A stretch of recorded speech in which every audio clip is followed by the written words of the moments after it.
ॐ सहना भवतु सहनौ भुनक्तु सह वीर्यं करवावहै तेजस्विनावधीतमस्तु मा विद्विषावहै। ॐ शान्ति शान्ति शान्ति।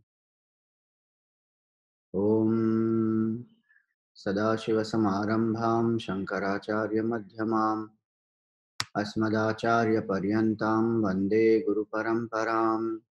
श्रुतिस्मृतिपुराणानाम् आलयं करुणालयं नमामि भगवत्पादं शङ्करं लोकशङ्करं। शङ्करं शङ्कराचार्यं केशवं बादरायणं सूत्रभाष्यकृतौ वन्दे भगवन्तौ पुनः पुनः। समस्तजनकल्याणे निरतं करुणामयं नमामि चिन्मयं देवं सद्गुरुं ब्रह्मविद्वरम्। सर्ववेदान्तसिद्धान्त गोचरं तमगोचरं गोविन्दं परमानन्दं सद्गुरुं प्रणतोऽस्म्यहम्।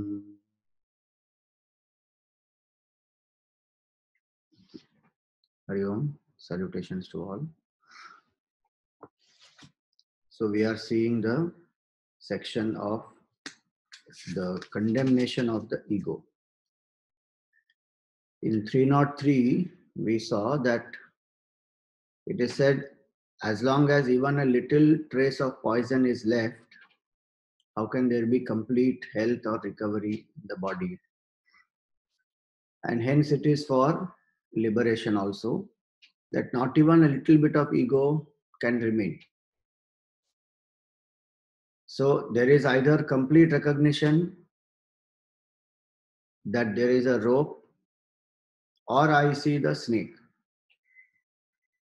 Even a little bit of snake is left out is not correct. Same way, if we say that I don't want to remove the ego completely, I will retain a little bit of ego. 80% I have given up, 20% remains. That is not tenable because the realization that we seek is infinity. We cannot say that 20% let it be finite, rest will be infinite. Permanent happiness that we seek, supreme peace that we seek, that is of the nature of infinity. That cannot be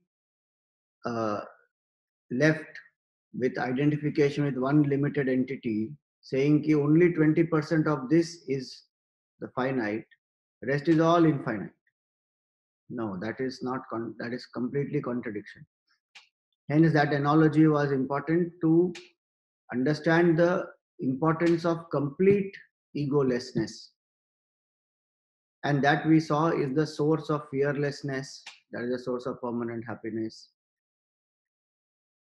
And hence in the day-to-day life also, one can learn to be egoless. So many problems in life come because of ego only. Agitations come because of ego. When we learn to let go of that, and also then in the state of contemplation, I will be able to let go. So now moving forward, we had also seen this aspect. Amaha atyanta nivritya tatkrita nana vikalpa samhritya pratyak tattva vivekadim aham asmi iti vindate tattvam. So by withdrawing from this I, the complete cessation of this I, which is nothing and all its projections, tatkrita nana vikalpa samhritya. So withdrawing from the I, from the projections it has created, pratyak tattva vivekadi idam aham asmi iti. By doing proper discrimination of what is atma, anatma, pratyak tattva, the inner self, that the inner self is different, it is pure consciousness. Aham idam asmi iti vindate tattvam. That person gains this knowledge of the reality that I am this pure consciousness, this self, I am not this ego and all its projections. So that person will come to experience it. Now continuing that further. Ahankare kartaryahmiti matim muncha sahasa vikaratmanyatma pratifalajushi स्वस्थितिमुषी यदध्यासात् प्राप्ता जनि मृतिजरा दुःख बहुला प्रति चश्चिन्मूर्तेर्तव सुखतनो संसृतिरियम्. So he says here, ahankare, in the ego, kartari ahamiti matim, I am the doer. Muncha sahasa, immediately renounce this. This attitude that I am the ego, I am the doer, immediately renounce. Vikara, vikaratmani, atma pratifalajushi, swasthiti mushi. This is a modification, it is a vikara. And it is actually born by the reflection of consciousness. This sense that I am the doer is born by consciousness identifying with the buddhi, that is Chidabhas, that Chidabhas has the sense of ego and sense of individuality and the doership. Pure consciousness is akarta abhokta. By itself, the mind and intellect is jadavastu. But when the consciousness reflects in this mind and intellect, that reflection as though enlivens this mind and intellect, then this notion of I am the doer, I am the enjoyer, all those things will arise. So he says you drop this immediately because this is born out of identification. Vikara atmani atma pratifalajushi swasthiti mushi. Yadadhyasat prapta. This is all obtained out of adhyasa. What is this? Samsritirayam. This samsara. What is this samsara? Jani, mriti, jara, dukkha, bahula. Birth, death, old age, and sorrow in plenty. Pratichas chinmurtes tava sukhatanoho. Though our true nature is pure consciousness, not the reflected consciousness. Chinmurte tava. That you are that pure consciousness, which is a sakshi, and sukhatanoho. You are of the nature of absolute bliss. So what is the point here? That ego, which I think is real, is me, is actually reflection of consciousness. That consciousness I have forgotten. That which is enlivening this, that sun which is reflecting in the water. Now that reflection, I think, is having the capability to brighten that water, so that water is shining because of the reflection. But water is not shining because of reflection, it is shining because of the sun. The reflection is a reflection of the sun. Ahankara has that tendency to make us forget its real source. Consciousness is the source of this ahankara. Ahankara has no existence on its own. Snake has no existence on its own. It is the rope which is a substratum which is appearing as the snake. Same way here he says, ahankare kartari ahamiti matim muncha. Once I have this ahankar, which is chidabhas, which is reflection of consciousness, then that ahankar will have karta bhav, bhokta bhav. So when this karta bhav and bhokta bhav has come, all the rest of the vikaras will also come. Kama, krodha, lobha, moha, mada, matsarya, they all will land up. So here he says that because of that, there is cycle of birth and death happening. Because I don't know who am I, I'm caught in this cycle of birth and death. Hence he says, drop this false notion. Vedanta is actually about negating and dropping. Negating the false identification. I am not the body, mind, and intellect. And then drop, I am not the ego. So if I do this negation and dropping, I have to learn that technique, learn that art of how to drop, how to negate completely. So if I do that, then what happens? This cycle of birth and death, I'm out of it. Nothing else needs to be done. Go here, do that, do this action, do this ritual. Nothing is required. I have to only drop the false notion. And he says, Matim muncha sahasa. Immediately drop it. That urgency is very, very crucial. Because the ego itself takes us for a ride by saying that there is enough time to walk the path. We will take it up later. At this moment, this work is important, that appointment is important, this person is important. So meditation one postpones, sadhana one postpones. That which will let the ego, that which will dissolve the ego completely, the ego will always want to postpone that. Which is why discipline and certain persuasion, certain willpower is very important to ensure that the ego doesn't prevent us from doing the sadhana.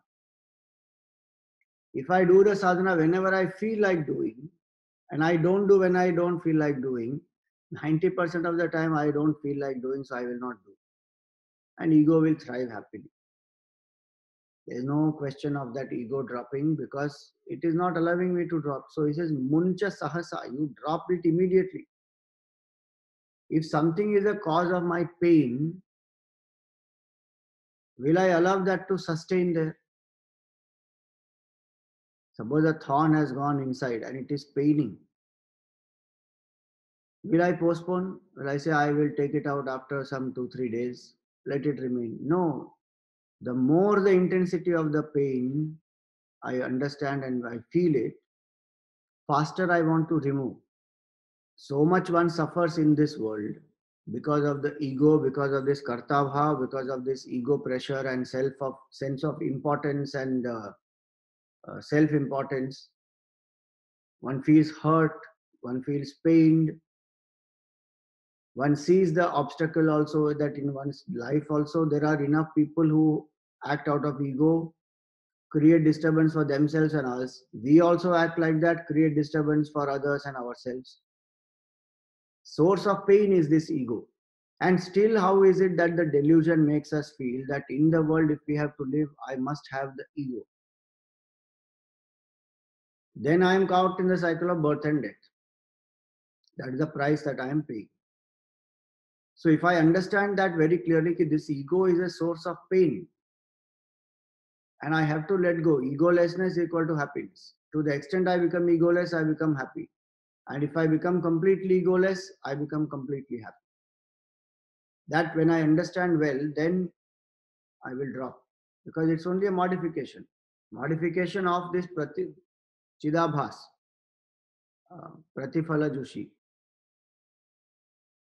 It is not real. Real is consciousness. So if I remove the attachment to the BMI, the reflecting medium, there is no reflection. There is only one consciousness which is there. So that is the thing. Yadadhyasa prapta jani mriti jara dukkha bahula. And this cycle of birth, death, old age, disease, the more one reflects on it, more the fascination that one has built up for it will just go. The ego likes to build up. That's the way the ego works. It will build up, it will hype up, and the way to deflate it is the Pratipaksha Bhavana, to see the limitation. So books like Bhaja Govindam, Vairagya Shatakam, such books, when we read, what we do, what we understand, it deflates all the inflated value that the ego has given to various things, to money, to position, to relationship, to uh, passion, so many things, time. It has given one hyped up value. And that is the cause that one is caught in that bubble of the ego and hyped up everything.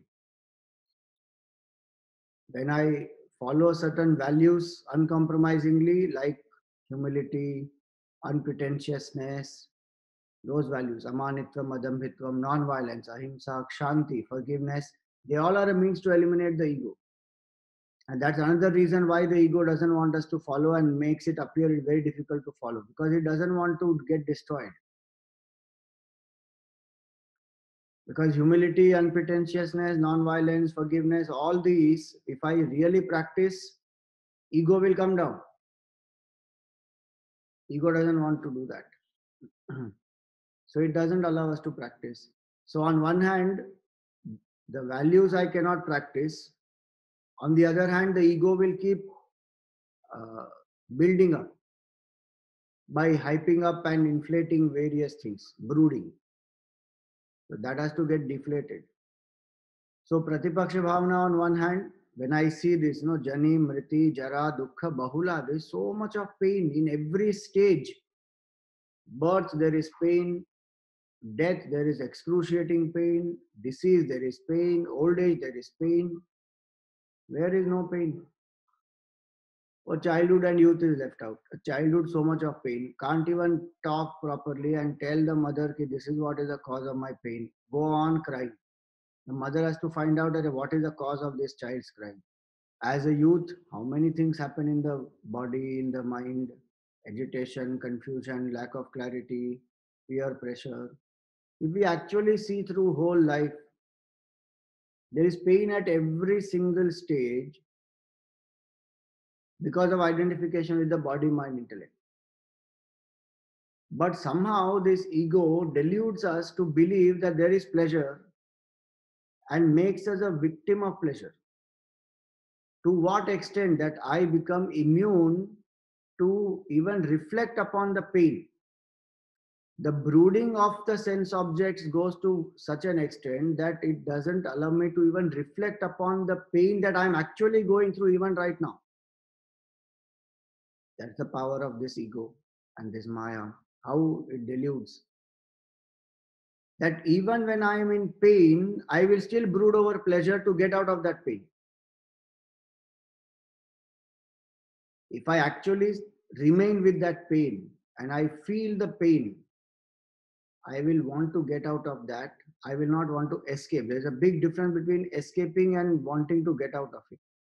Escaping is this relief method, which we brood over the sense pleasures. And so that brooding over the sense pleasure, I derive some pleasure that in Vedanta we call as Priya. The sense pleasure derived by brooding over the sense object. Priya.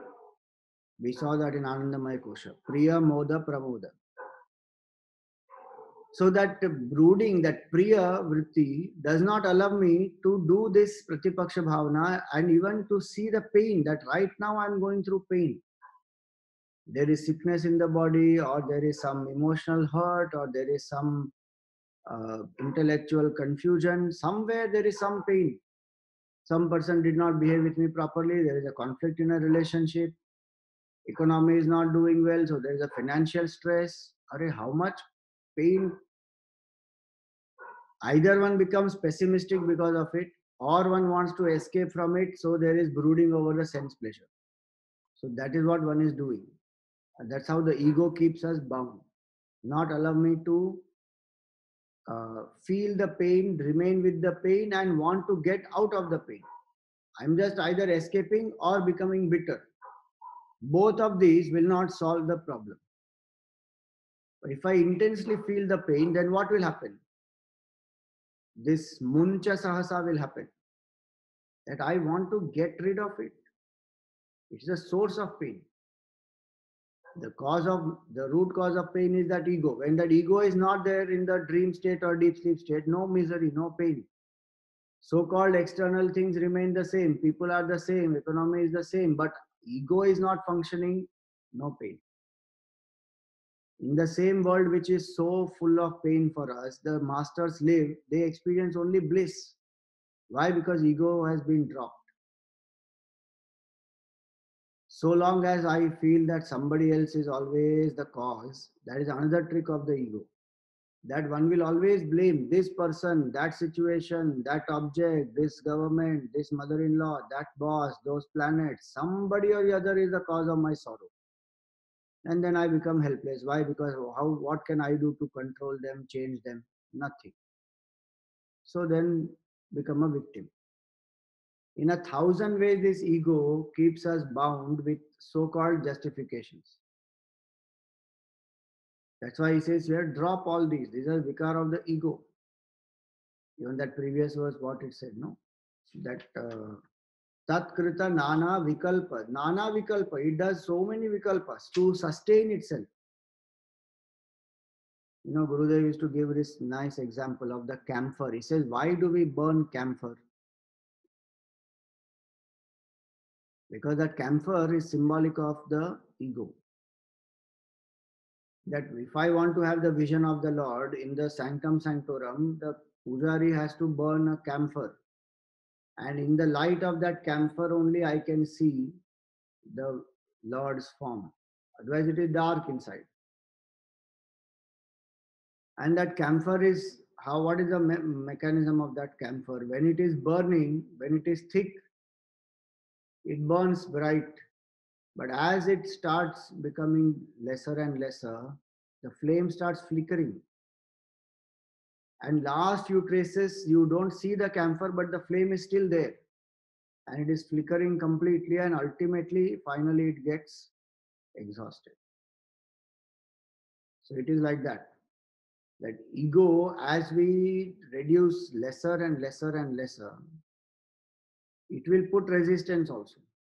It will want to survive. It will not allow us to uh, extinguish it.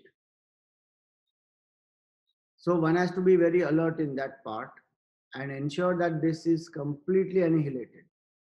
Camphor completely burns itself fully. That is complete surrender. Hence here it is that this Jani, Mriti, Jara, Dukkha, Bahula, one has to reflect on this. So different methods we saw. One is to invoke Pratipaksha Bhavana of all the inflated pleasures. Second, follow values like Amanitvam, Adambhitvam, Ahimsa, Kshanti. These are values in 13th chapter. Third, this ego, don't allow it to brood on the sense pleasures. Fourth, be with the pain and experience the pain, not blaming anybody else, but taking responsibility of that pain. 4 points we have seen. That if I start living in this way, not blaming anybody, not becoming a victim, taking charge that this, my sorrow is the result of my response. How I am responding to situation, sorrow is because of that or happiness is because of that. Situation can be anything outside. Vedantin will always take charge, not blame people. What I can do, I will do. What I cannot do, I will drop. No brooding. If that way one lives, then one will come out of this ego. What was said in the first line? Ahankare kartari ahamiti matim. Drop this. I am the doer. Yajna bhavana, working together for a common cause. That is one way to drop the ego. So there are many ways to drop the ego. Our culture gives daily to do sadhana with discipline and consistency, not to allow compromise there. If we start doing all these, we will also see that the sense of ego we start losing. It is not real. It is a projection, and by my continuous brooding and thinking, I am sustaining it. Hence he says, Muncha, you drop it. Every time we wake up, we pick it up, and then we live through that through the day. One has to drop that. Muncha sahasa, because we are holding on to it. So now, having said that, one more point, last point of this verse is, the more I remind myself that my nature is Satchidananda Swarup Atma, why am I going through this misery? If somebody is a billionaire, why should that person beg? It is common sense. But that common sense only is uncommon. How one is got deluded that I am the of the nature of infinite bliss, pure love, absolute peace, indestructible reality. But still I am begging, still I am scared of death, still I feel insecure, still I am wanting more love, still I am wanting more happiness from the outside world. What a delusion that is. So he says, Chin murte stava sukhatano ho. And I should reflect more and more as a pure consciousness, that is my nature. What am I doing identified with this? So these are different ways to get out of this false notion of the ego, and also to ensure that what sustains the ego, those things we have to dismantle. Raga Dvesha sustains the ego. That will come ahead also again. This false projections, they sustain the ego. Not doing the sadhana consistently, that sustains the ego. Blaming other people sustains the ego.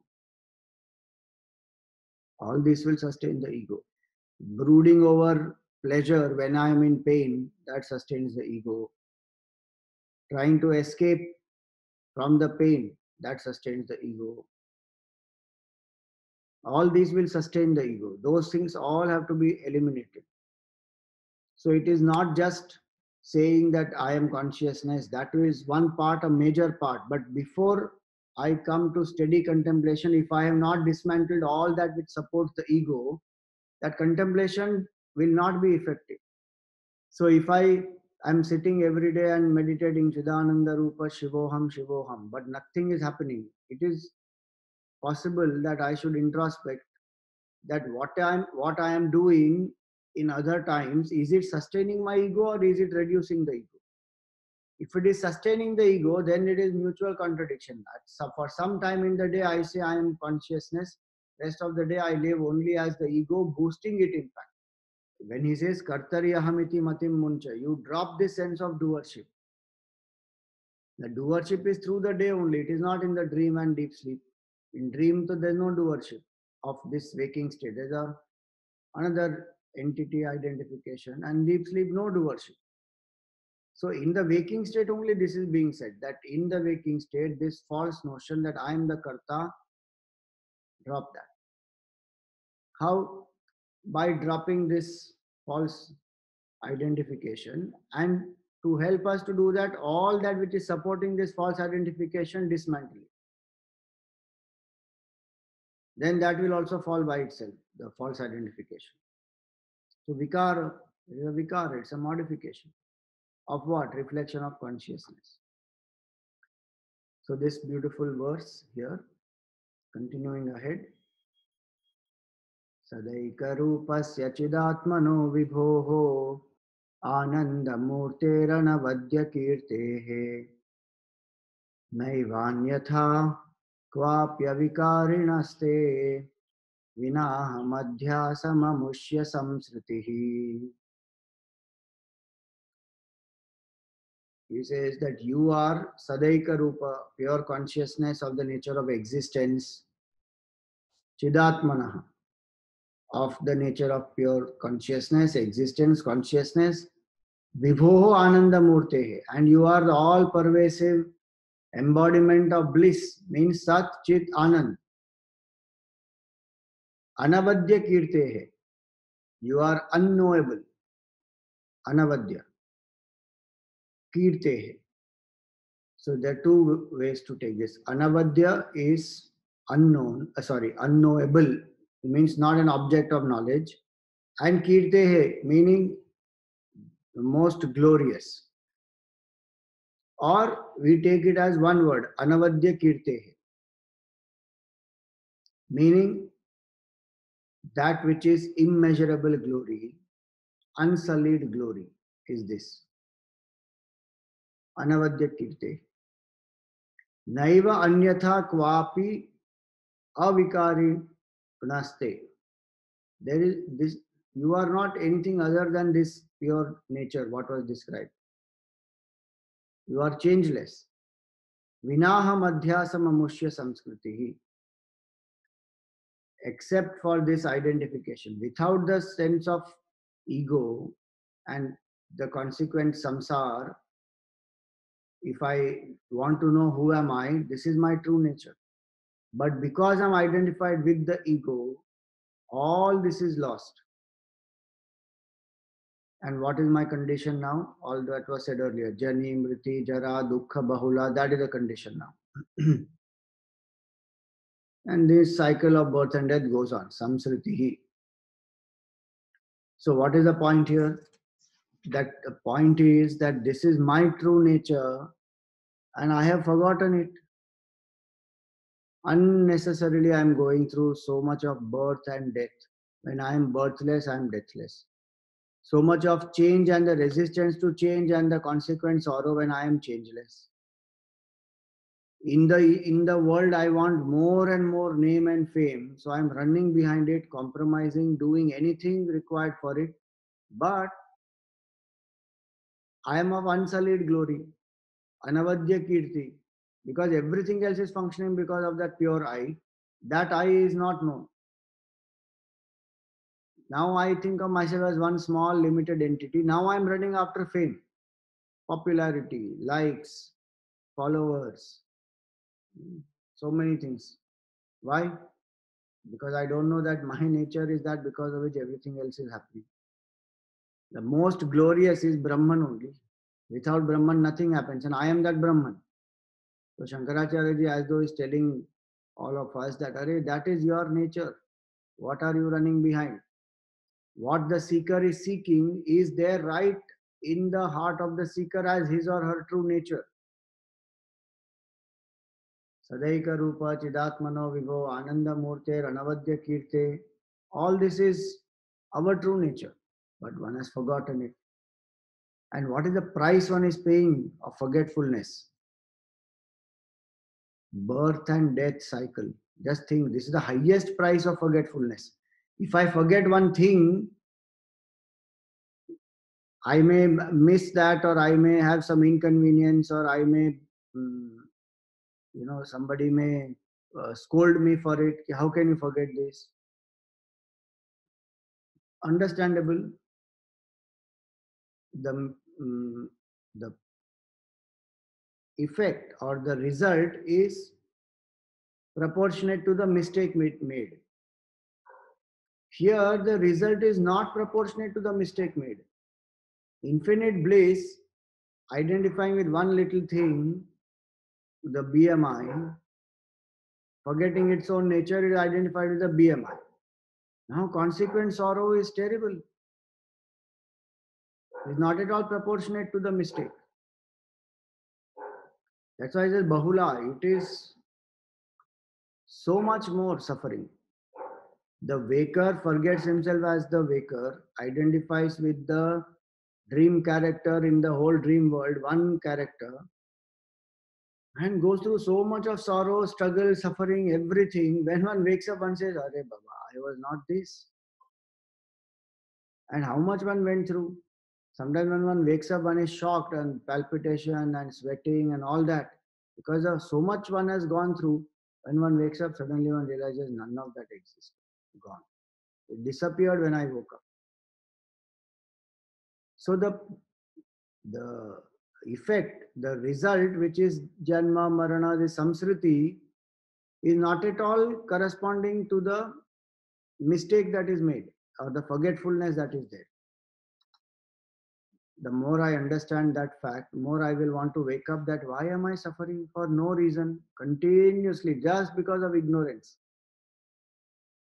Forgetfulness of one's true nature and ignorance, two sides of the same coin. So if one understands that well, then one says, it is so unfair. You see, if somebody has made a small mistake and unfair punishment is given, one fights against it. This is unfair. Why are you doing so much? But here we are happily accepting the unfair treatment. Forgotten, going after birth and death in the cycle. And the strange part is that ego only tells us what is wrong. So what if I am born again? What will happen if I get out of cycle of birth and death? What will be that state? If I go beyond body, mind, intellect, what is that state? Why should I attain that state? Are pain is there, no? Then this question won't arise. If I see this ego as a source of pain, this question only doesn't arise. But if I see this ego as justified, then all these questions will come. So one has to think more and more on that part. What will be that state? That state will be this Sadaika Rupasya Chidatmano Vibhoho. Today my state is exactly opposite. I am pure existence which is imperishable, indestructible. But I am thinking of myself as what? The destructible, perishable body, and I have insecurity. As I grow old, or even if I see some death happening somewhere around, it will disturb. But my nature is existence. Now imagine what a contradiction that is. If I rise up to that state, I am beyond fear, I am beyond change, I am beyond all insecurities. Knowledge we don't have, we become insecure. Here he says, Chidatmano, our nature is pure consciousness. Vibho Ananda Murte. I am the all pervasive bliss. But right now, wherever I am touching, there is only sorrow. That Midas, wherever he touched, it became gold. No? Like that, it is ulta for us. We are the Bhasmasura. Whatever we touch perishes. Misery only. Where is Ananda Murti and where is this state? And still the ego will ask the question, what will I get if I drop this ego? What will be that which after moksha? Why should one eliminate this ego? Who is asking the question? Ego is asking the question. One is to gain, one is to genuinely know, because ignorance is there, one doesn't know. So one asks for knowledge. That is a good thing. That is not a problem. What is being spoken about here is that even after knowing, one still questions that why should I do this? That is only because one has still not experienced enough pain. One has not reflected enough. It is not even necessary to go through deep disappointments and lot of pain. Even reflects on the contrary nature of what is the state of realization and what is the state of ego. If I split this, then there will be very clear knowledge. This Viveka, if I do, that this is the state of bliss, absolute, fearlessness, imperishable truth, pure consciousness, unsullied glory, all that. This is the exact opposite of it. That's the Vivek, Atma, Anatma, Vivek, if I do. Then this is not only the Vivek to be done, but the pain that this is giving, the more I think of that, the desire to get out of it will rise. And this ego doesn't want me to do that thinking at all. So it will bring enough justification. It says, books like Bhajagovindam are not meant for you at this moment.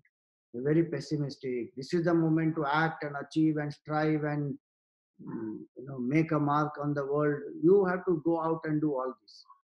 Don't come into spirituality. It's post-retirement plan. Ego makes us escape.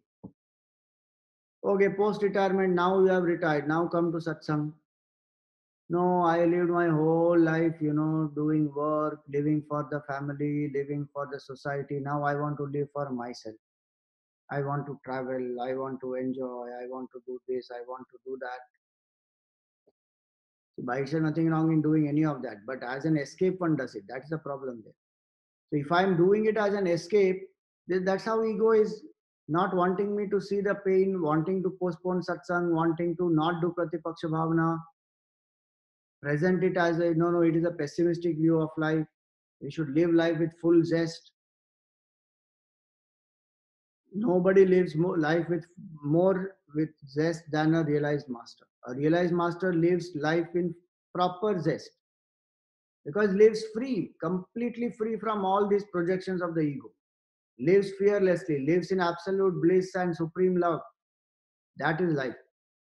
Becoming a victim of the ego and fulfilling the demands of the ego, that is not living with full zest.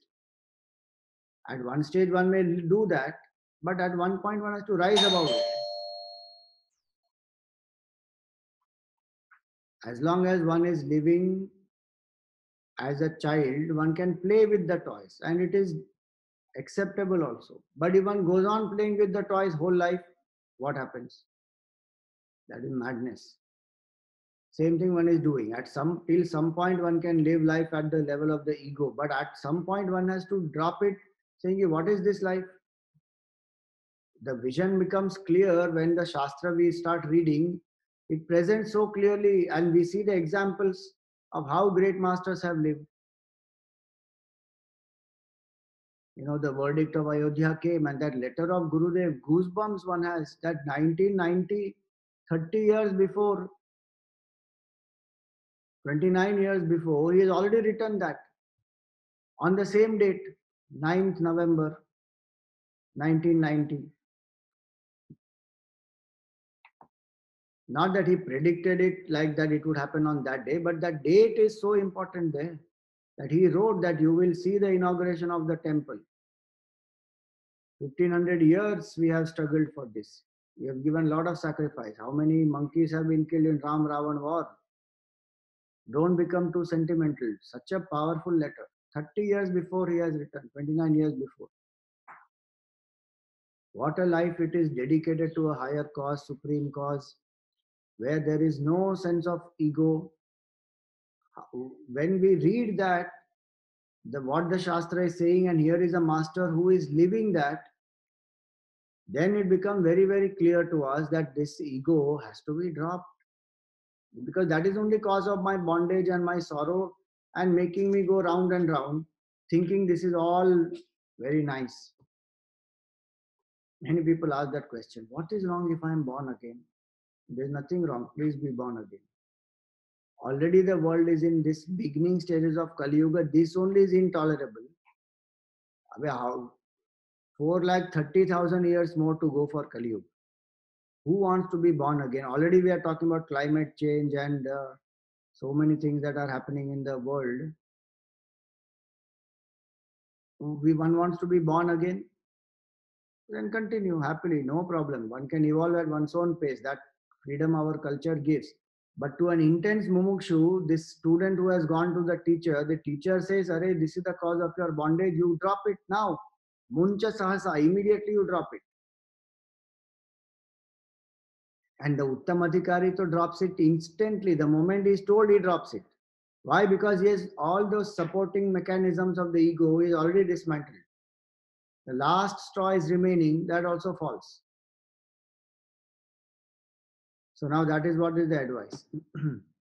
So what should be exactly done now? The next verse, Shankaracharya says, Tasmadahankaramimam swashatrum bhokturgale kantakavat praptitam vichidya vijnana mahasina sputam bhungshvatma samrajya sukham yatheshtam. So he says, with the great sword of realization, vichidya vijnana mahasina sputam. With the great sword of realization, you cut this ego. Who is this ego? Swashatrum. Ahankaram imam swashatrum. This ego, which is your enemy, destroy it. Bhoktur gale kantakavat pratitam. And this ego is like a thorn which is stuck in the throat of an enjoyer. Bhoktuhu gale kantakavat pratitam. The ego is a thorn. A very interesting analogy. This thorn, you cannot swallow the thorn, you are not able to pull it out also. It has reached some place where it is, you can't put the hand and pull it out. Nor you can swallow because it is stuck, it is thorn, big thorn, you got stuck here. And what does it do? It will pain, one. Two, it will not allow any other thing to go inside. What to do? Cut it, destroy it. Vichidya vijnana mahasina sputam. Bhungshva Atma Samrajya Sukham, and you experience the bliss of your own kingdom within. Atma Samrajya Sukham Yatha Ishtam. Freely you enjoy, directly you enjoy your true state. Why are you dependent on so many things? Ego makes me dependent on people, situations, objects. My nature is absolute bliss. So why should I depend on this ego? The ego is very strange. It will give this argument for other things. Why should I depend on people? Why should I work with people? I will do everything on my own. Wonderful. Now apply it to oneself. Why am I depending on this ego for happiness? Drop this also.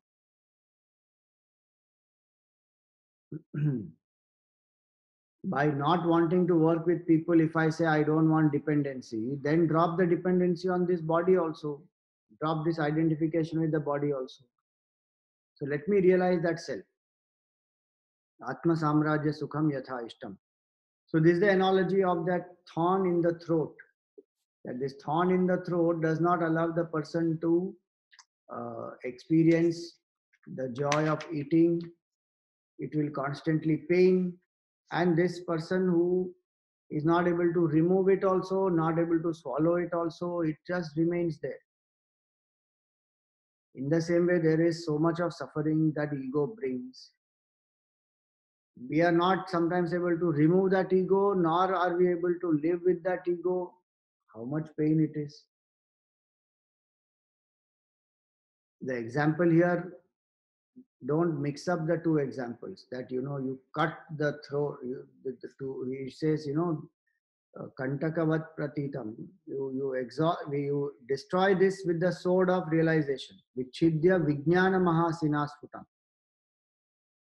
The analogy is not commensurate to the problem here.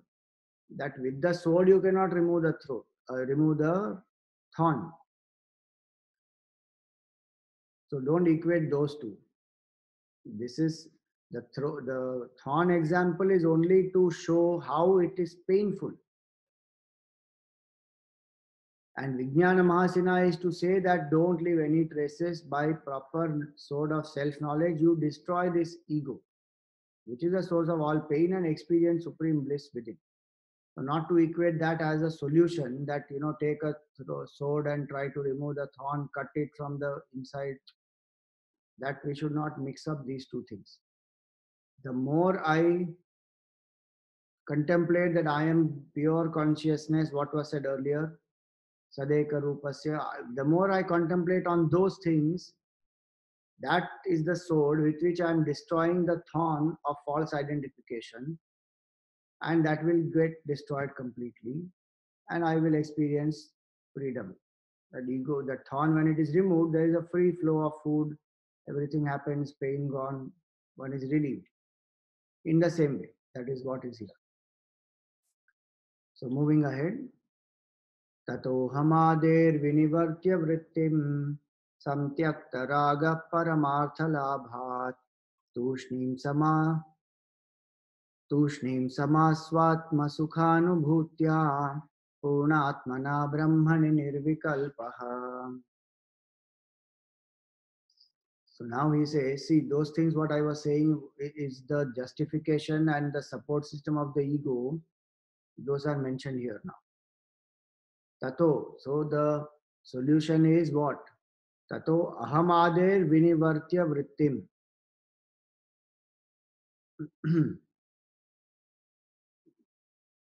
Aham adehe. Aham is ego.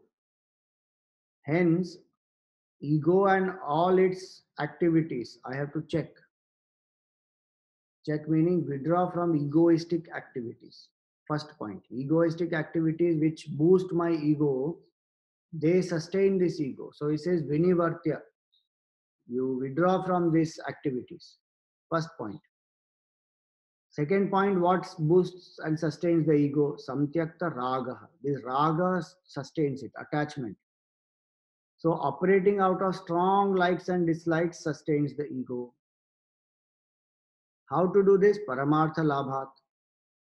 By experiencing the supreme bliss.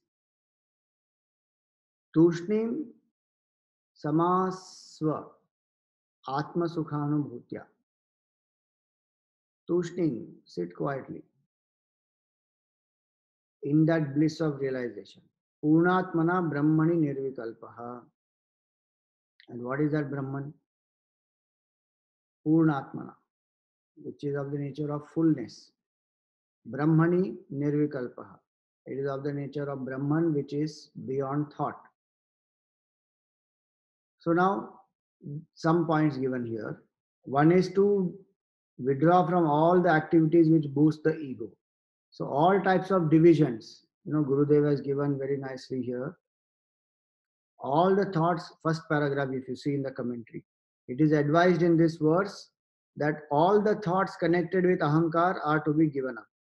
The vanity of race, caste, creed, learning, status in life are all connected with the ego sense. Renounce all desires and gain the supreme goal. The price to be paid for the experience of the reality is a total renunciation of the entire range of all desires. Then what to do? Become quiet. Tushning. Mentally become quiet. So if I withdraw from all ego boosting activities, activities which divide, ego divides, self unites. If I give up attachment and aversion, these are my people, they are not my people, give up that attachment and aversion. Third, practice quietude. So whether I do japa, bhajan, puja, any method of upasana, whereby I quieten the mind and intellect. Consciously, this mind and intellect becomes quiet. Or it can be remembrance of Bhagwan's name continuously to forget the ego. So any of that, tushnim samasva. And when that mind becomes completely quiet, with that quiet mind, what to do? Contemplate. Fourth point. Contemplate on the on that Brahman. Purnatmana Brahmani Nirvikalpaha. This is Paramartha Labh. This will lead us to realization of the Supreme. So ego condemnation is on one hand, and then on the other hand is the method of how to come out of this ego. So many beautiful points he has given. Now one may say, why this is repeated so many times about ego? Earlier also it came, again now it has come. So Shankaracharya ji says it is because one should be extremely alert. See the 309th verse. Samulakrittopi mahanaham punaha vyullekhitasyadyadi chetasakshanam sanjivya vikshepashatam karoti nabhasvata pravrashivarido yatha.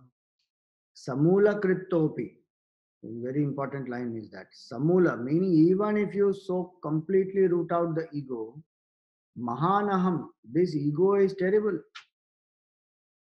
Yullekita syat, it will again revive itself. Yadi chetasakshanam, if you give even a little bit of room, it will revive. Sanjivya, it returns to life. Vikshepa shatam karoti, and it will do hundreds of projections. Mischief it will do. Nabhasvata pravrashi varido yatha, like the cloud which is brought by the wind during the rainy day. What does this mean? That the ego is very, very, what I was saying earlier, camphor example. It will not burn so fast. It will not get exhausted. Even if you see no camphor, it will still keep burning. So here is a similar example, similar point here, that we may feel, oh, now I have become egoless. But that itself is the ego. Ego made her come back immediately. Gurudev used to say humility is a strange thing. The moment you think you have it, you already lost it.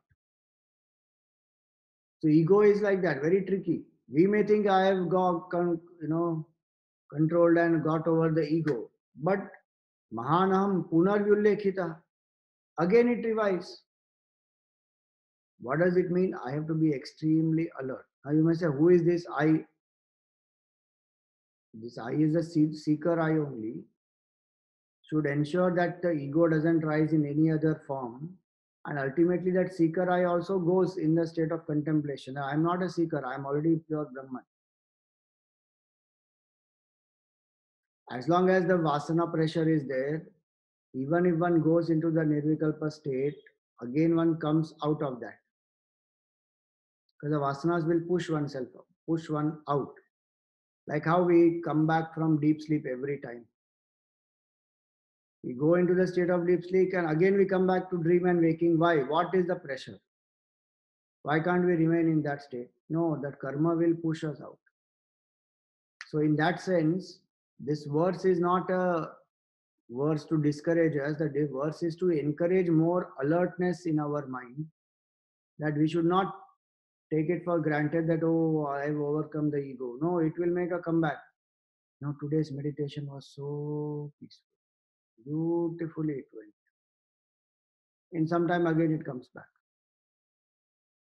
That mind again revives the ego and the whole thing goes flop. Or the opposite also happens. The mind gets very disturbed after becoming quiet. So what Gurudev has written here, na? People bemoan, I was much better last year. This year I don't know why I have again fallen in my spiritual sadhana. Such complaints we hear every day, everywhere from almost all seekers. Or some days we are able to practice. You know, in Kathopanishad they say, Yogo hi prabhavapyayav. Yoga goes up and down. Our sadhana goes up and down. One day, beautiful meditation. Second day, nothing happening properly. Again, after some time, very nicely it goes. Again, after some time, disinterest comes. I don't want to meditate. So this ego plays a lot of tricks. Again and again, it revives. The more we try to give it up, the more it will revive. So this calls for much, much more alertness, vigilance, and consistency in sadhana, and of course, prayer for the grace of the Lord, that we are guided by the Lord or by the Sadguru to ensure that we don't fall for these tricks of the ego. That's the need of the Guru there. Because the ego is so tricky, we don't know when our own ego takes us for a ride. At least the Guru is there who can guide, who can tell us, oh, this is, be alert here, this is where the trick is. And the grace is there. The guidance comes from within also to keep us steady on the path, and then ultimate dissolution of the ego also happens. What is that, and what is that thing which keeps this ego reviving and it comes back again? What are the things that we should take care? Those things we continue in our next class. Om Purnamada Purnamidam Purnat Purnamudachyate Purnasya Purnamadaya Purnameva Vashishyate. Om Shanti Shanti Shanti. Harihi Om Shri Gurubhyo Namaha. Harihi Om.